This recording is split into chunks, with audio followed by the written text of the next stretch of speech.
hormonālie pusauģi. Viņi nesaprot dzīvi, un vecāki viņus ienīst. Viņi katru vakaru iet uz mājām. Pēc kapu vizītes. Ausiņas tiem ausīs, un viņi ignorē apkārtējo pasauli. Ak, tie pretīgie hormonālie pusauģi. Viņi ienīst dzīvot un negrib mirt, viņi grib sagriezt sevi.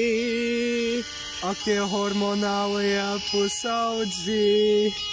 Viņi iet pipēt un dzert un domā, ka viņi ir pieauguši. Vai viņiem kaunā vispār nav? Viņiem mamma sēž mājās un uztraucās. Ak, tie hormonālie pusauģi. Viņi raud, viņi kliedz, viņi neklausās citos, tikai savos kliedzienos, jo viņiem nepiš, viņi grib mirt.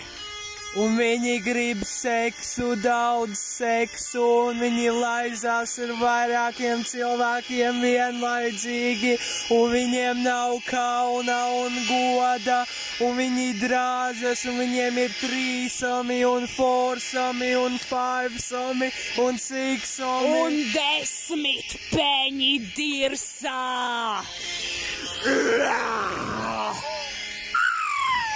Viņi domā, viņi raud, viņi kliedz, viņi ņaud, viņiem liekas, viņi visu piš, un viņiem visus Tiešām piš.